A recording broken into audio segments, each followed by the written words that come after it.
Every snap is an interview.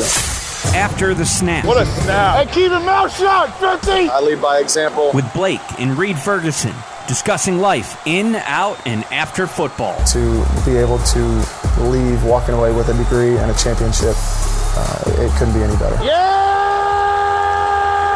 Well, you can take this boy out the real south on but you can't take the real south out of my voice. And now here we go again, twist a little bit deeper because I got thick skin.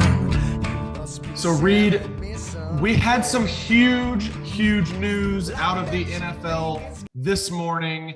Breaking news, Tom Brady has officially agreed to a 10-year, $375 million deal with Fox Sports.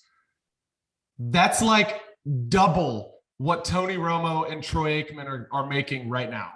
And it's insanity. I think that was the first thing that came to my mind was like, first of all, 10 years. Huge. Romo's on a 10-year 180. But Troy Aikman's on a 5-year 90. So I mean, yeah, 10 years is huge. Bananas, but I believe I also saw that is more than he will have made in his entire NFL career, which is bonkers that he's going to make that much in 10 years. I mean, it's bananas. All I could think about a year to announce football games. All I could think about when that came out this morning, all I could think about was how perfect he is going to be doing that. If Tony Romo, as good as Tony Romo has been, Tom Brady is going to be 10 times better because his first game is going to have historic ratings. Yeah, for sure. I'm saying like whatever regular season game that is going to be.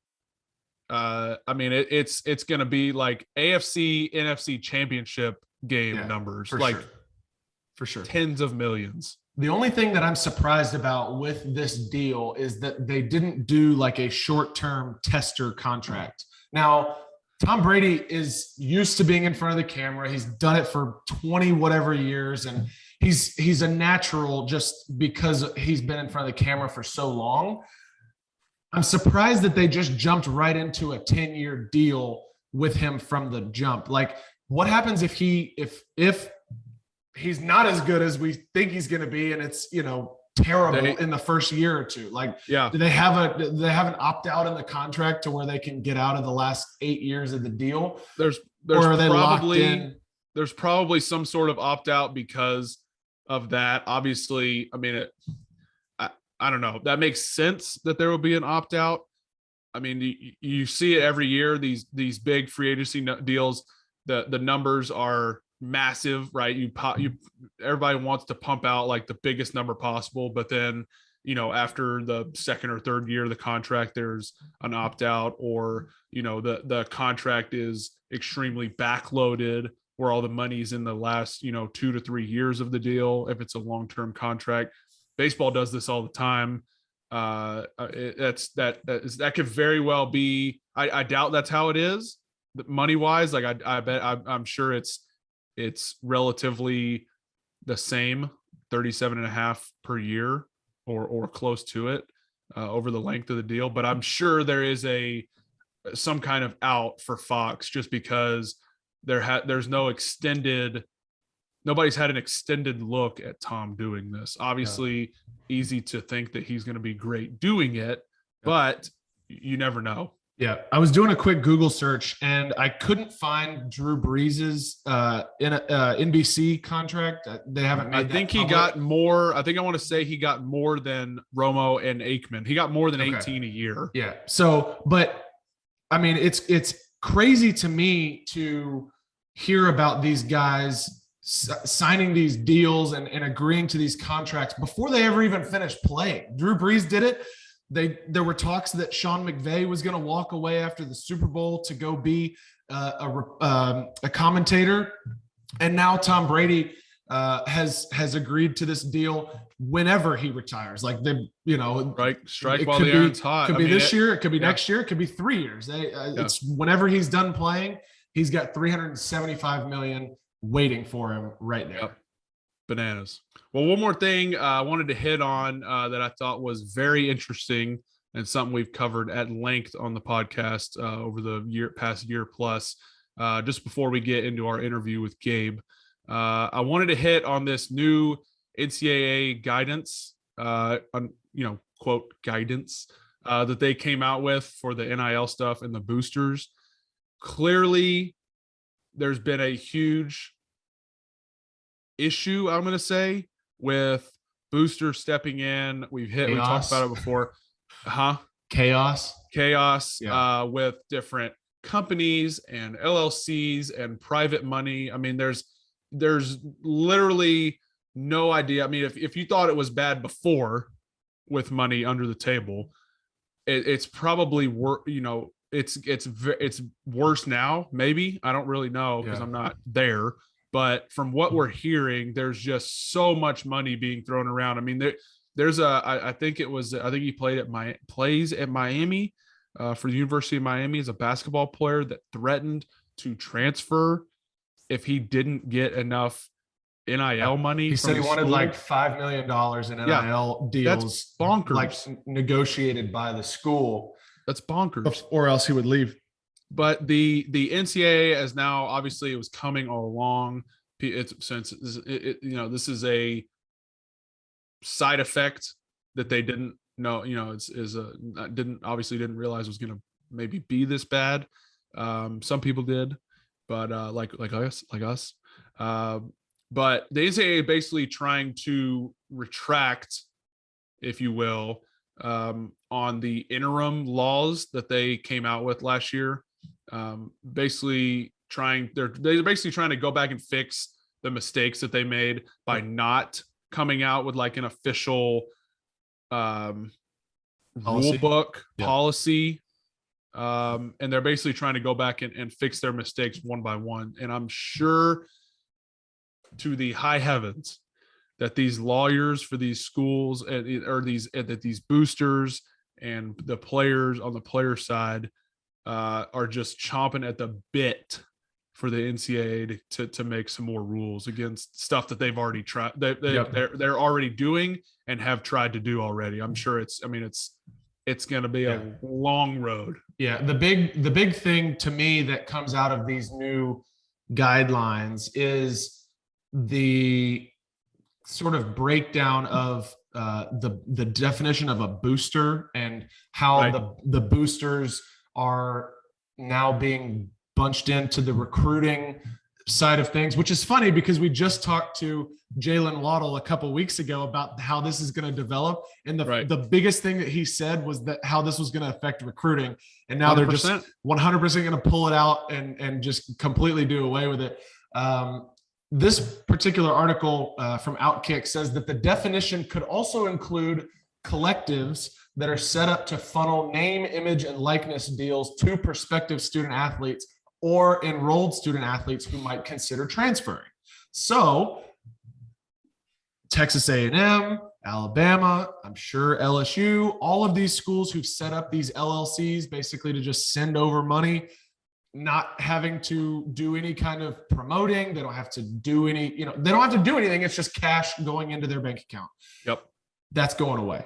And I can't say that I disagree with that. I don't think that that's a fair way of making money off of your name, image, and likeness. Now, t-shirts, doing public appearances, traditional name, image, and likeness billboards. I was back home in Atlanta and saw Nakobe Dean was on a billboard. University of Georgia just got drafted.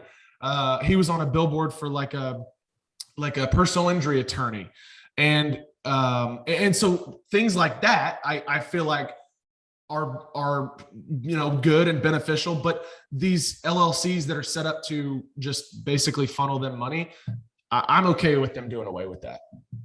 That's fair. I mean, I definitely have to agree with you. I think you're not using what we and the athletes have fought so hard for, which is to make money the right way.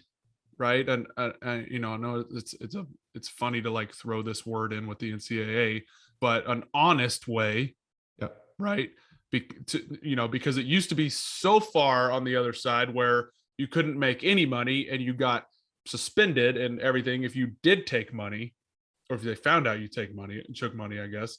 Now it's moved so far this way where there's no limits. Yep. And guys are just signing to go play somewhere and getting handed a check or getting handed a suitcase of cash without having to do anything for it. A McDonald's bag, maybe. A what? A McDonald's bag, maybe. McDonald's bag. Let's find a middle ground, which I get is what they're trying to do, but it's not, like I said before, it's not going to be easy. It's a long road back to middle ground.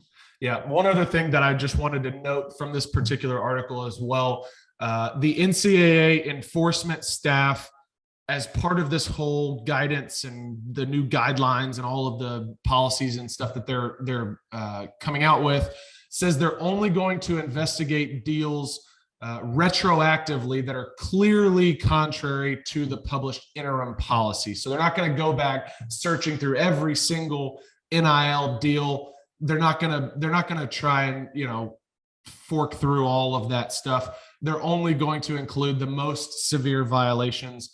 We'll see who gets maybe lumped into that. It'll be interesting over the next couple of months to see the news that comes out. But going forward, sounds very subjective. Yeah, for sure. Going forward, I think that's where we're really going to see the most change. No doubt. Well, coming up next on After the Snap, our interview with Buffalo Bills wide receiver Gabriel Davis. We're joined today by none other than Mr. Seminole High School himself, the Sanford, Florida product, Mr. 4 touchdowns, fisherman extraordinaire, aspiring golfer, ? Mr. Gabe Davis. Gabe, welcome to the show. Thank you. Appreciate that introduction. That's a great one. I wonder how long it took you when you wrote that down to be able to see all this nice. I want to hear. I had to. I was thinking of things to add. I know we played golf last week. I was going to hit on it later on in the podcast. But how are you taking lessons right now? How's that going? With the golf games going terrible. I was actually playing solid. Makes two of us. Yeah, I was playing solid last year, and then didn't play it because of the season. So then that kind of went downhill. But now I'm trying to get back in the groove, so I'm slowly getting back. I want to hear about the fisherman extraordinaire part of this. I saw you've had some history in Florida, so there's a lot of fishing to be had in Florida. What's the fisherman extraordinaire part of all of this? Yeah, no, I started fishing when I was probably 9. I just literally used to go and with the rod and literally go and catch bluegill all day with hot dogs, bread, whatever we had in the house. And I would do that. And then my grandpa took us out bass fishing. And I literally remember the first time I caught a bass when I was using a red and black speed worm. And I saw this big thing in the water. And I just kept throwing that and ended up getting him the bite and caught it. And that kind of started the whole fishing. So now, I do it all. I'll go out in the salt water, the backwater, we'll catch snook, redfish. I've been deep. I've been offshore, really don't like it that much. Caught a couple smallmouth up here in Buffalo. Fly fishing. I've went steelhead fishing. Haven't landed one successfully yet. And I've been caught bass off of flies and everything. It's been fun. That's an impressive portfolio you got there. Yeah, man, we're trying to get sponsored by all the big names, so I have to pay for anything anymore. Come on. That's the goal. So what we like to do on here, just give you a little background on the show with our guests, is just tell a little bit about their story, personal life, as well as jump into and explore a little bit of the off-field aspects of their life, since the show is After the Snap. So wanted to get into your personal story just a little bit. You grew up in Sanford, Florida, a little north of Orlando. Is that correct? Yep. And you played ball at Seminole High School. Tell us a little bit about Sanford, the area you grew up in, and how did your football journey begin? Yeah, so Sanford is a small town, small country town, a little bit of mix of everybody and everything, but usually if you're from Sanford and you played for Sanford. I played for Sanford for a couple years and moved to another Sanford league. But again, all those kids I kind of played with, I grew up with, and was the same age. We kind of all went, and then that's how Seminole High School, was made. You had all the kids from Sanford all going to Seminole because their parents went, or their parents have some type of connection there. So we had great years there doing that. In the football career, I always tell a story. We were at Hooters, and I was playing flag football at the time, and I was probably around like 8 years old. And it was the Super Bowl when it was the Pittsburgh Steelers against the Cardinals. And this is kind of how Larry Fitzgerald has became like my favorite player, kind of a role model to how I want to play the game. And he sat there, he caught that slant and took it to the house for a touchdown and put Arizona up. And I said, man, I want to do what he does. And literally that's like how it all kicked off. And I was like, Mom, I want to play tackle football. And she put me in, and we put on pads, and I was scared as hell. Didn't want to be out there, was sick, was throwing up. And, I wanted to quit. And I told my mom I wanted to quit. My mom's like, if you quit now, you quit for the rest of your life. And that kind of just, after that, it just kicked off from there. And now I'm here. So. When you started playing, obviously you started playing football early, but did you play any other sports? Were you a two-sport athlete growing up in high school or anything? No. I only played football all throughout growing up because we had spring and fall. And, my mom's schedule was crazy, so she couldn't take us everywhere and we couldn't do everything. So we kind of just picked football and ran with it. So what was your recruiting journey like? And when did you realize that you would have a shot at playing in the college ranks and then even at the next level on Sundays? It was always my dream since I was 9 years old to make to the NFL. And I knew that there was no plan B. It was all, I'm going to the NFL no matter what. I don't know where that mindset came from. I mean, I'm 9 years old saying like, telling these kids what I'm going to do. And they think it's crazy because I wasn't that good at the time either. Most kids just want to be a firefighter or something. Yeah. You know what I'm saying? And it's like, you around the world now, that mentality of living your dream, when you tell older people that, they kind of put their insecurities on you to make you feel like you can't do it. But it was like, I never felt that way. I always knew like whatever I wanted to be, I can do it.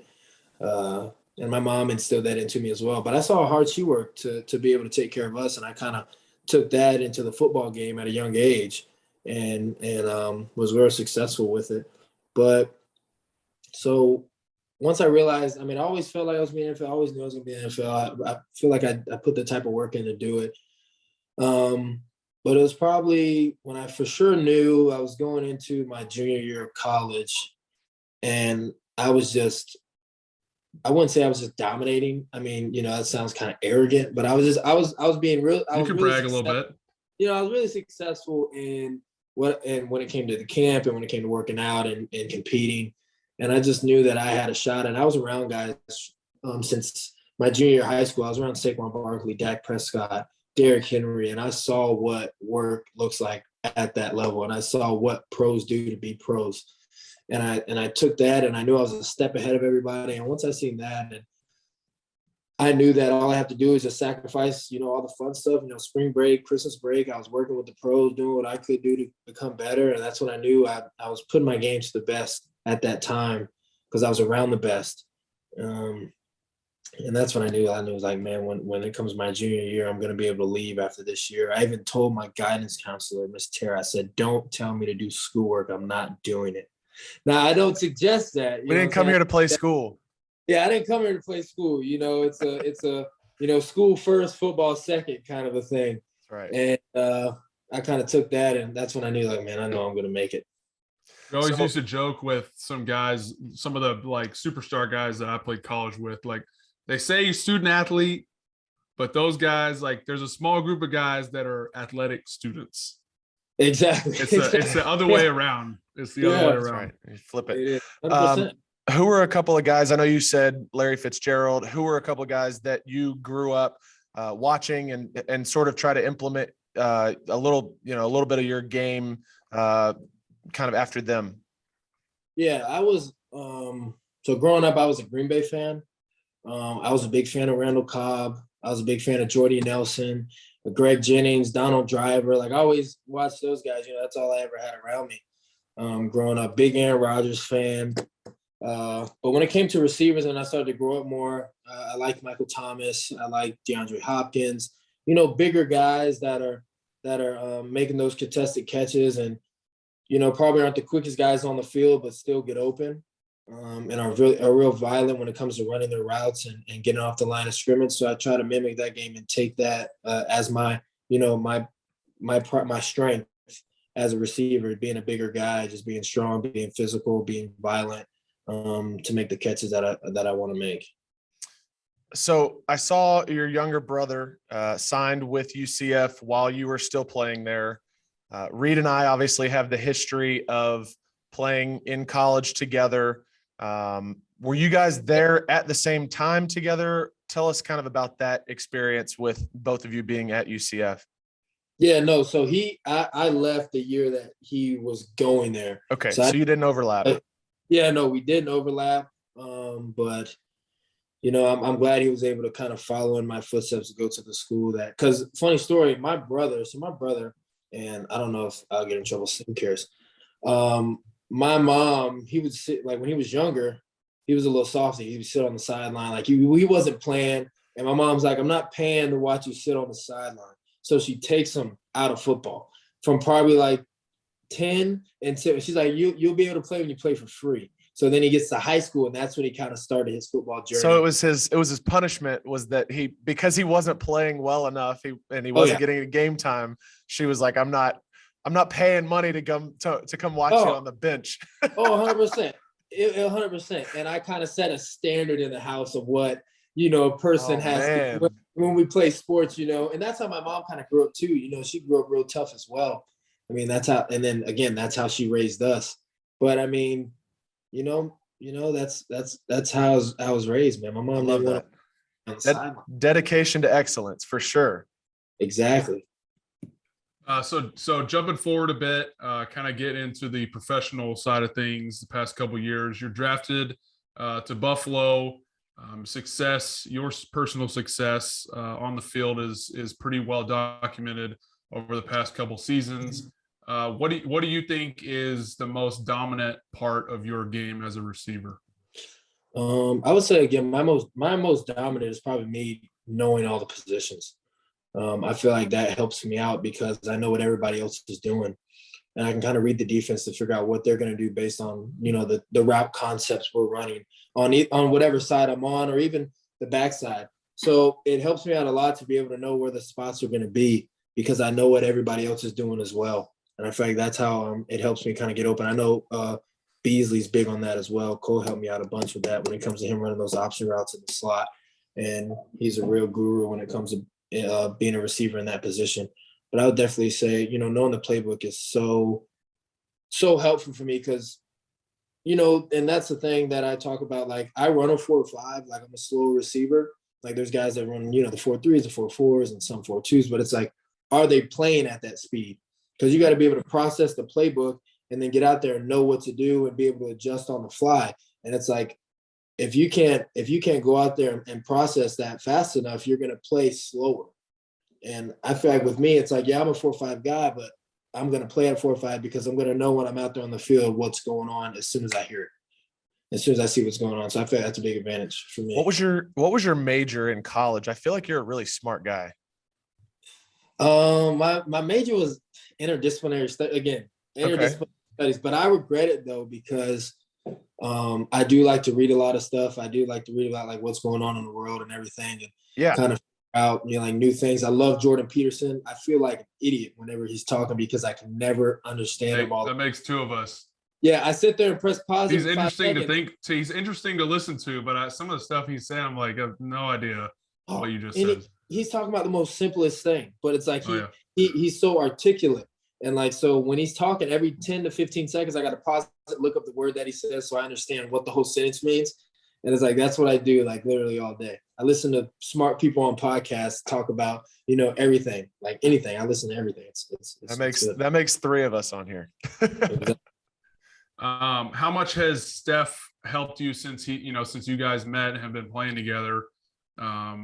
obviously coincided at the same time. But Steph and coach, your coach, Chad Hall, local Roswell guy for our Georgia listeners. But how much have they helped you kind of become the receiver you are today? Yeah, I mean, when it comes to Chad just is the best. When it comes to receiver coaches, I mean, he's got to be the best in the game. The biggest thing I feel like for us receivers is like he makes everybody comfortable, and he understands that everybody's human, and everybody's gonna make mistakes, and he's never grilling us or anything. And he just wants us to learn.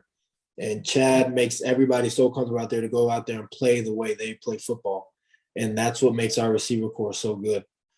And Chad also, again, he can point out the weaknesses that we have in our game, and he has drills like set up for us to get better at. And again, I can't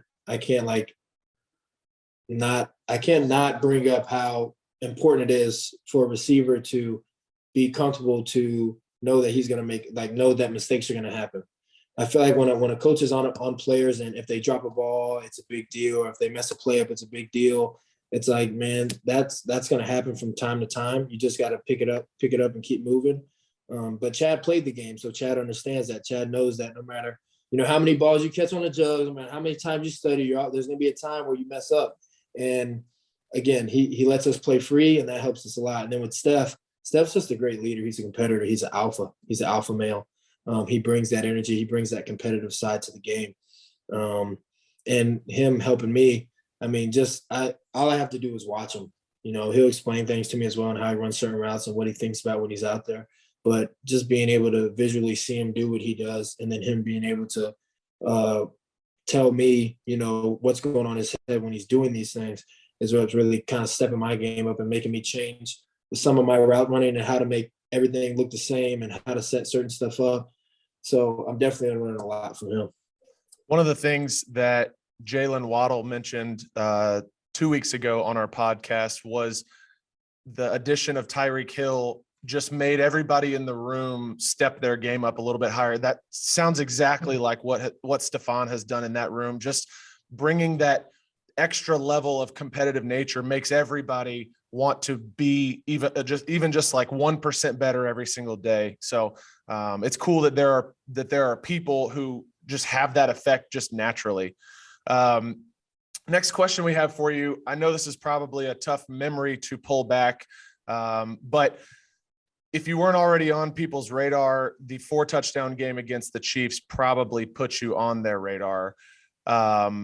Even in the loss, how has that performance set you up for success going forward? Yeah, I mean, of course, the game, it was a playoff game, setting records was a blessing. I was so happy to be able to have a game like that. Unfortunately, we did lose, which sucks, but I felt like I've always been overlooked all my years of playing football. Again, because I can talk about, I'm not the fastest guy. I wasn't the quickest guy.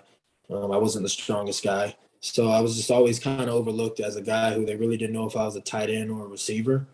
And I feel like that was being questioned all throughout, even when I got to the NFL, if I was going to be fast enough to be able to compete with the guys. I know that was a couple hits I got on my rating when it came to, can Gabriel Davis play receiver in the NFL. So when it comes to my mindset, I mean, I always just kind of remember that. I have that chip on my shoulder. I mean, and that's in anything, whether I'm out there conditioning with the guys, or we're in the weight room, or we're out there competing in practice. I try to keep that same mindset. And, fortunately, I was able to get a great opportunity in that Chiefs game to be able to show what I can do. And it was the biggest blessing I could have had. And, I know it's going to bring a lot of attention now. I feel like people are still kind of second guessing it because, you can have the excuses of, well, he was only single covered when Diggs and Bees were double covered, or, he was going against their fourth guy, or there's so many excuses on what people can say why I had such a great game, but again, it was a good goal for me because now, like, the guy that I grew up watching and wanting to mimic, I'm now in the same position as him in the playoff records, Larry Fitzgerald and Jerry Rice, when it came to touchdowns and playoffs. So it's been a blessing. People love to hate from the sidelines, I think. Yeah, of course. You know, the people that can't do it have the most to say about it. Last two questions for you, and then we're going to get into what we call short snaps, which are a couple of quick fire questions just to finish it off. But moving to some off the field stuff, like I mentioned before, you obviously like to fish. We hit on that a little bit, and you know, the Bills embedded video. I think you posted that, and I watched it. They did a great job. Just dropped last week. We talked about golf game a little bit, aspiring, trying to break 100 myself. Yeah. So we're both trying to improve our game there. But what are some other hobbies off the field that you like to kind of dig your feet into in the off season? Literally, there's not like any too much. Like again, golfing and fish. Like fishing's been a big one, clearly, and then golfing's one that I know will be a future game that I'll be playing a lot of for sure. But when it comes to me, I mean, I want to learn kind of how to hunt the right, you know, and do it the right way and be the best at it. It's a lot of fun shooting guns and stuff. I also want to go through like those training courses as well to be able to, you know, be in situations where if you had to use a gun in a situation like in a hostile situation, you're comfortable with doing that.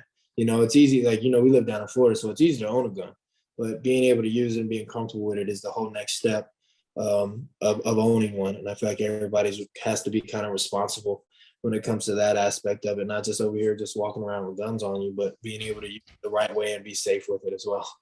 Bark, I had one more. Just do you follow the whole Grills Mafia thing that Reed's got going on? Are you seeing any of that stuff? Grills Mafia? Yeah. So Reed, you can give a little bit of insight into that. But I was curious if you do any kind of grilling or cooking at all. But Reed, you can share a little bit more into the Grills Mafia thing first. Yeah, it's kind of it's a merch line that I started, just a brand. It kind of got popular about a year ago, last off season. A lot of the Bills fans, I post a lot of the food and the barbecue that I make and stuff I do on the grill. So we came up with the name Grills Mafia. So it's got we just released some t-shirts and stuff, but we had Larry Fleet on this week or last week. And he said he was big into the barbecue, so I'm going to send him a shirt. But we were wondering if you did any grilling. Nah, I don't. But I had Traeger had just sent me a nice grill. Oh, but nice. I appreciate the grill because I don't know how to use the grill. Like I didn't grow up like we're out there grilling, having cookouts and stuff. Like I didn't grow up doing none of that, so it's kind of embarrassing to be a man and not know how to grill. Like it is embarrassing. Like, well, it sounds like you got a teammate that can show you the ropes a little bit. He is what we like to call a meat fluencer. He likes to share the smoked meats that he puts on the Traeger. So, Reed, I'll let you get into the last. Wait. So you like that? So you like that smoke flavored meat, or you like? Oh yeah, everything. I've got a couple Traegers. I've got a charcoal grill, a gas grill. You can do it all. That's like the ultimate like dad like flex. Oh yeah. I got all the grills. I got all the grills. They come with the sandals that you see at the cookout on Saturdays. Exactly. The only one I'm missing is a flat top grill. So like have you ever had the A5 Wagyu steak? Twice. Have you cook it on the grill? Or do you? I have made it. I did it once on the grill. I did it in a cast iron. Okay. It was amazing.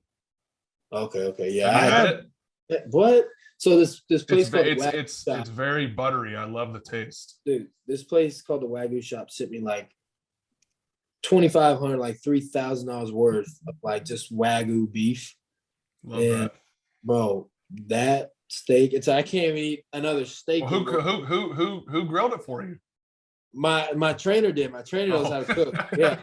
My trainer Bert. Shout out Bert. Can't waste that. You can't waste. That's high quality stuff. Well, it's only like what? You only put it on there for like 4 minutes. Yeah. Right? Yeah. It's super quick. I was at a restaurant, a steak restaurant about a week ago, and the waiter was telling us that there are actually steaks that are higher than A5. There's like A10, A8, all the way up to like A10. And if you look at if you Google search an A10 steak, it's like completely white. It's the fat content is completely white. And he said he went to like this exclusive like Wagyu tasting, and he was holding a raw Wagyu A10 steak in his hand. And he said just the heat from his hand and the high fat content on the steak, he said it started like getting oily, and his hand like temperature was cooking the meat. What? Crazy. Blew my mind. So, but yeah, it looks like a snowball steak when you look at it. Yeah, it's wild. So Gotta try that one day.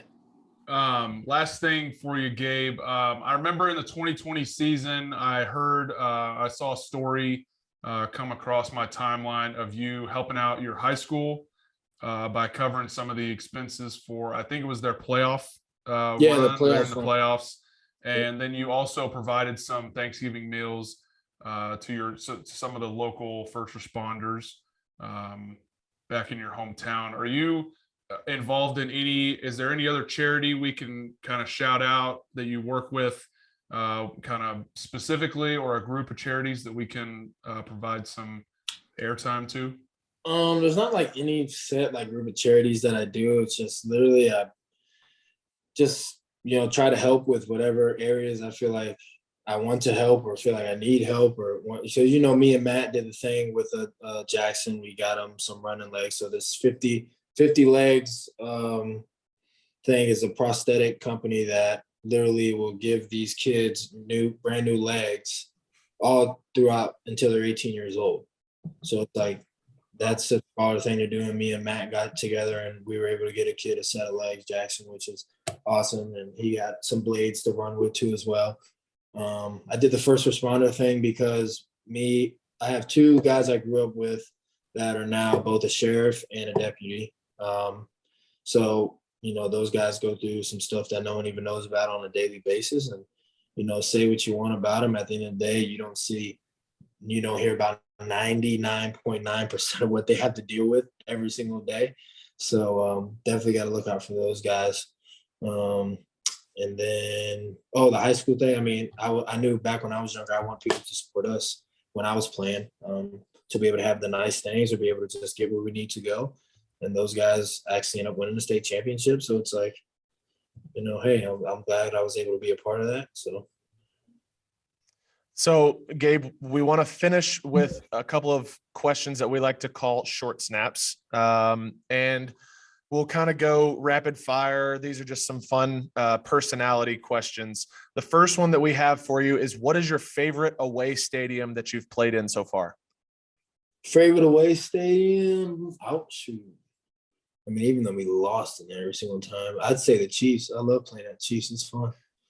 Making those people be quiet for a couple times. So, yeah. Least favorite away stadium? Least favorite? I'd probably say MetLife Stadium. Was it MetLife? Is that the Jets? Jets, yeah. I don't like their stadium. I don't like going there for some reason. Favorite post-game meal? Post-game? I would say my favorite was probably I'll give a shout out to Isaiah. He gave us the Dryla barbecue. It was good. Yeah, that was high on my list too. Yeah, so I'll give him a shout out on that one, and I'll let him. So if you're ever in Miami, go to La Dryla Barbecue and go get some good barbecue. I've actually never heard of that, and I live like right near where Isaiah grew up, so I'll have to go check it out. There's only like one or two barbecue spots down there, so it's there's not too many down here. Somebody was joking with him yesterday that he got that. I guess his restaurant got voted the number one barbecue spot in Miami. Yeah, it's like, and they're like, "What? How do you?" Yeah, one of one. Yeah, right. We give them a hard time. We're like, it's like, how many are there actually? Right? Yeah, we're like, bro, you want the best barbecue in Miami, Florida. Yeah. I'm saying it's not like you want it in Austin, Texas. Right, Kansas City or Carolina, Kansas City, somewhere. Carolina is like, you want it in Miami, Florida. Latin food, you know what I mean? You got just about everything else under the sun except barbecue. Except barbecue. Yep. So this next one comes out of the Kansas City game that y'all played Sunday night earlier this year, or I guess this past season. The halftime rain delay, Reed was standing around with a couple guys, and he was actually complaining about how much peanut butter was on the peanut butter and jelly sandwiches from the locker room. Turns out the NBC sideline reporter was standing close by, and it actually made it on the broadcast. And we ask this question to everybody that comes on the pod, football player, non-football player, it doesn't matter. What is your perfect PB&J ratio? I used to just eat all peanut butter like sandwiches. Like Oh my goodness. It was just straight peanut butter. I used to eat like 6 of them a day back when I was in high school. You trying to gain weight? Yeah, I was trying to gain weight. So I'd eat two in the morning, 2 at lunch, and then 2 at dinner with like drinking chocolate milk and stuff. But now it's like I can't have too much peanut butter on there. Like I need more. It needs to be more jelly than the peanut butter because the peanut butter is just like Josh likes all the. I think Josh or Jake Coomer, they love like all the peanut butter on there. I'm like, it's gross. It's terrible. So are you saying like 60-40 jelly to peanut butter? Yeah, I'd say 60-40. Yeah, jelly. I think you may be the first person we've had on the pod that has gone more jelly than peanut butter. Yeah, the last two that we've had have been 75-25 peanut butter. And I'm like, man, that is like sticking to the roof of your mouth peanut butter. Yeah, that's terrible. Yeah, I don't do that. And then the last so much for me. Last question that we've got for you, is a hot dog a sandwich? No. What do you consider it? A hot dog. A hot dog. Okay. I don't even know. Okay, so what's up? Have you ever heard of a hoagie? Is a hoagie? What's a hoagie? Is a Philly cheesesteak a sandwich? The sub? Yeah, is a Philly cheesesteak a sandwich? Yeah. What's the difference between that and a hot dog? Well, the sub, a sub sandwich. I mean, you'll hear you say a hot dog sandwich. You hear people say sub sandwich. You don't hear people say hot dog sandwich. That's fair. Is a hot dog a taco? A hot dog is just a hot dog. I don't even know what it is. I don't even know who thought to put it like that. Put the hot dog in the bread like that. I don't either. All right. Well, that's a wrap on the podcast. Thank you, Gabe, for joining us. This has been a blast for us. We appreciate you coming on. Definitely looking forward to seeing you dominate this upcoming season. Thanks again. Yes. Not too dominant. Well, at least for 2 games. We got to see. We got to see. Good luck, man. We appreciate you coming on. Thank you, guys. Well, that was a great interview, Blake, with Gabe. I know I enjoyed it. I'm sure you did. But it sounds like I need to step my fishing game up. But in return for some fishing lessons, I might need to sneak Gabe over on the grill and teach him how to barbecue a little bit. I think that would be a perfect 1-for-1 swap. Get you a little crankbait action going for a little bit of grill master action going for Mr. Davis. I'm going to say a lot of guys that I know that fish regularly, and especially more now that we've moved to Texas, but it's huge down there. Yeah. And I've just never really, we never really went growing. I mean, Dad went kind of growing up, but I just never, I'd rather sit in a tree stand than have a pole in the water. I guess it's you got to have a lot of patience for either one. So anyway, I thought it was great interview. He was awesome. Yeah. If you want to follow Gabe on the socials, Instagram, you can follow him at Gabe Davis. And then on Twitter, you can follow him at Gabe Davis 13_. Don't forget the underscore. Do not forget the underscore because you won't find it. That's right. I know, Blake, we're just getting started on this YouTube thing. I think it's going great. We've got some solid feedback so far. So we hope everybody is enjoying watching us and seeing us. face to face here. We're having a great time. If you don't listen to us or watch us on YouTube and you're listening to us on Spotify or iTunes, you totally should go check us out on YouTube. That's right. See our big pearly white teeth. That's right. Smiling at you. That's right. We got some great interviews, a couple great interviews coming up in the next few weeks. Some big name guys. I'm not going to share who. That's just the teaser I'm giving out. So we'll see about that. Those will be coming to you live here in the next few weeks. But as always, we appreciate everybody that subscribes and gives us ratings and reviews. Those help us grow the podcast on, like Blake mentioned, Apple Podcast app, Spotify, and YouTube as well, wherever you listen to your podcast. So we greatly appreciate those ratings and reviews. We try to read all of them. And if you would like to follow us on social media, After the Snap Pod on Twitter and Instagram is the same username. So at After the Snap Pod. This has been After the Snap, Tales from two brothers who live life upside down. Totally screwed that up. Hit it. See y'all next week.